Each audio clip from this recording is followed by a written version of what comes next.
বরিশালের কাজ বরিশাল করেছে, আরও একটা ম্যাচ তারা জিতে নিয়েছে। খুলনার কাজও খুলনা করেছে, আরও একটা ক্লোজ ম্যাচ তারা হেরে গিয়েছে।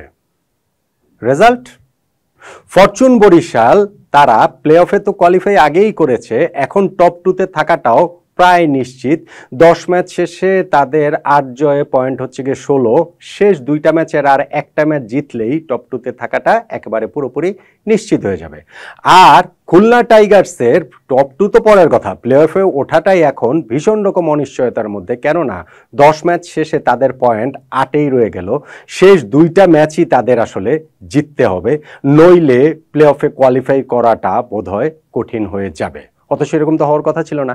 এই ম্যাচটা তো খুলনা টাইগার্স গিয়ে জিততেই পারতো, তারা আসলে জিতলো না কেন? কোন জায়গাটাতে? ফরচুন বরিশাল ম্যাচটা 5 উইকেটে জিতে নিল 5 বল হাতে রেখে। এইখানটাতে টার্নিং পয়েন্ট আসলে কোন জায়গাটা? দেখুন, খুব সহজেই টার্নিং পয়েন্টের ওই জায়গাটা আইডেন্টিফাই করা যায়, যেখানে ম্যাচটা দারুণভাবে জমে উঠেছিল এবং জমে উঠতে না উঠতেই সেটাকে আবার পুরোপুরি নিজেদের করে নিয়েছে ফরচুন বরিশাল। কোন জায়গাটাতে? ধরেন মুশফিকুর রহিম এবং মাহমুদুল্লাহ রিয়াদের যখন পার্টনারশিপটা হচ্ছিল, তারা যখন ক্রিজে একসাথে হলেন তখনও 45 বলে 67 রান প্রয়োজন। তারা দুইজন একেবারে অভিজ্ঞতা দিয়ে খুব ভালো ক্রিকেট খেলছিলেন। অবস্থাটা এরকম এসে দাঁড়িয়েছিল যে শেষ 4 ওভারে আর 37 রান প্রয়োজন, 24 বলে 37 রান প্রয়োজন, হাতে আছে 7 উইকেট, ক্রিজে মুশফিক মাহমুদুল্লাহ।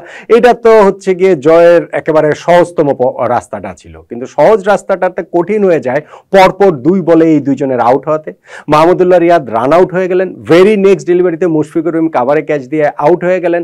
ফলে একজন হচ্ছে কি ওই যে 13 বলে 24 করেছেন মাহমুদুল্লাহ, 17 বলে 24 করে আউট হয়েছেন মুশফিক। এই দুইজন পরপর 2 বলে আউট হয়ে যাওয়ার পরে দেখা গেল যে ইকুয়েশনটা গিয়ে দাঁড়ালো 21 বলে 36 রান, হাতে 5 উইকেট। এবং যখন পরপর এরকম 2 বলে 2টা উইকেট পড়ে গেছে, একটা এক্সাইটিং ফিনিশের মানে প্রতিশ্রুতি পাওয়া যাচ্ছিল। কিন্তু ওই ওভারেরই শেষ 2টা বলে ফাহিম আশরাফ 4 মারলেন, 4টা অবশ্য তার এজ হয়ে গিয়েছিল, আর লাস্ট বলটাতে ছক্কা মারলেন। ওই যে শেষ 2 বলে 4 ছক্কা মারলেন না, তাতে করে আবার সমস্ত উত্তেজনা মোটামুটি শেষ হয়ে গেল।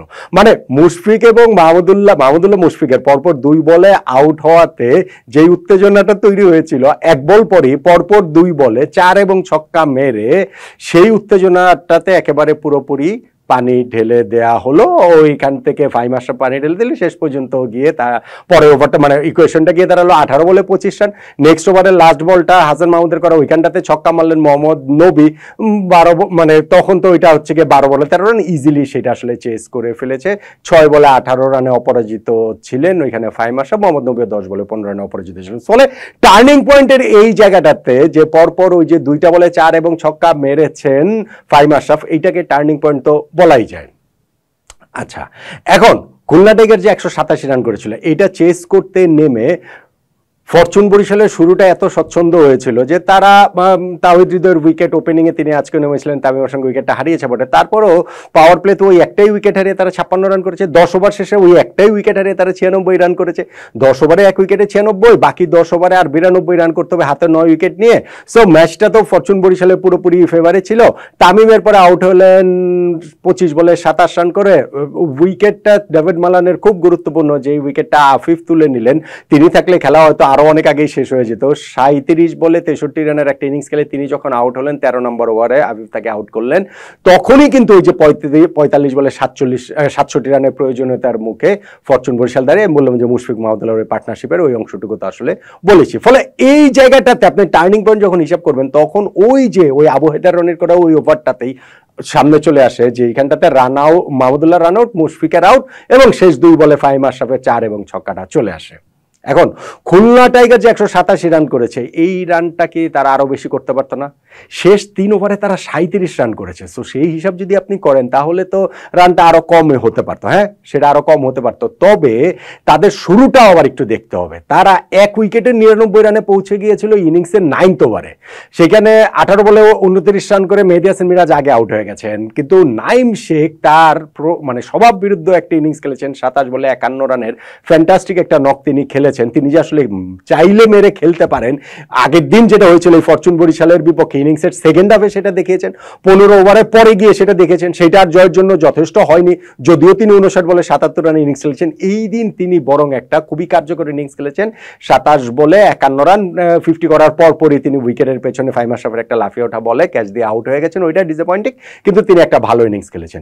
ইন্টারেস্টিং ব্যাপার হচ্ছে নাইম শেখের এই ইনিংসটা যখন শেষ হলো, তিনি আউট হলেন, তারপর খুলনা টাইগার্সের ব্যাটিংটা এত ধীরগতির হয়ে গেল যেটা আসলে ঠিক বোধগম্য না। মানে আপনার হাতে এত উইকেট আছে, হাতে আপনার 8 উইকেট আছে, ইনিংসের 9th ওভারে গিয়ে একজন ওপেনার আউট হলেন, দলের স্কোর হচ্ছে 99, সেইখান থেকে 10, 11, 12, 13, 14, 15, 16, 17, এই যে 8টা ওভার, এই 8 ওভারে 6, 48টা বলে তারা রান তুলেছে মাত্র হচ্ছে গিয়ে 51।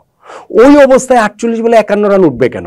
হ্যাঁ, যদি উইকেট আরেক সাইড থেকে পড়তে থাকতো তাও না হয় আমি বুঝতে পারতাম, বিষয়টা তো সেটাও হয় নাই। ফলে আফিফ ওইখানে রান করেছেন, 32 রান করেছেন, কিন্তু সেইটা দেন এগেইন দলের কতটা কাজে লাগছে শেষ পর্যন্ত গিয়ে সেটা প্রশ্নবিদ্ধ। এবং ওই সময়ের ব্যাটিংটাই আসলে খুলনাকে অনেকখানি ম্যাচে পিছিয়ে দিয়েছে। শেষ পর্যন্ত গিয়ে তারা শেষ 3 ওভারে আমি বলছিলাম যে 37 রান তুলে 187 পর্যন্ত গিয়েছে। মাহিদুল ইসলাম অঙ্কনকে তিনি যখন নেমেছেন, তিনি 12 বলে 27 রানের অপরাজিত একটা ইনিংস খেলেছেন, লাস্ট ওভারেও তিনি 2টা ছক্কা মেরেছেন ইবাদতকে। সবকিছু মিলে তার ওই ইনিংসটার কারণে স্কোরটা 187 পর্যন্ত যেতে পেরেছে। এখন অঙ্কনকে পরে নামানোর ব্যাখ্যাটাও আমি আসলে বুঝি নাই, অঙ্কনকে আরো আগে নামানো উচিত ছিল, সেই ক্ষেত্রে তারা স্কোরটাকে 200-র দিকে পুশ করতে পারতো এবং শেষে গিয়ে ম্যাচটা যে অবস্থায় গিয়েছিল 200+ স্কোর হলে তো অবশ্যই এই ম্যাচটা আরো ইন্টারেস্টিং আসলে হতে পারত। খুলনা টাইগার্সের সেক্ষেত্রে জয়ের সম্ভাবনাটা আরেকটু উজ্জ্বল থাকতো বলেই আমার কাছে মনে হয়।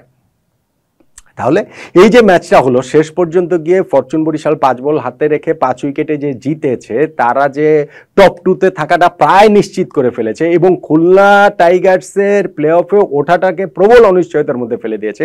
সেইখানে টার্নিং পয়েন্ট কোনটাকে বলবেন? আবু হায়দার রনির করা ওই ওভারটাকে আমি সহজেই বলতে পারি, কিন্তু আমার কাছে আসলে সত্যি সত্যি মনে হয় যে খুলনা টাইগার্স অন্তত পক্ষে এখানে 10-15টা রান তাদের আরো বেশি হওয়া উচিত ছিল। ওই যে 9th ওভারে গিয়ে তারা যখন 99 রানে পৌঁছে যায়, তখন 20 ওভার শেষে 187 এমনিতে গুড স্কোর, কিন্তু ওইরকম স্টার্ট পাওয়ার পর এই স্কোরটা আসলে সত্যিকার অর্থে 10-15-20টা রান আসলে শর্ট হয়েছে বলে আমার কাছে মনে হয়। এবং সেই জায়গাটাতে খুলনা টিম ম্যানেজমেন্ট মাহিদুল ইসলাম অঙ্কনকে যে পরে ব্যাটিংয়ে নামিয়েছেন, এইটা আসলে আমার কাছে বোধগম্য হয়নি।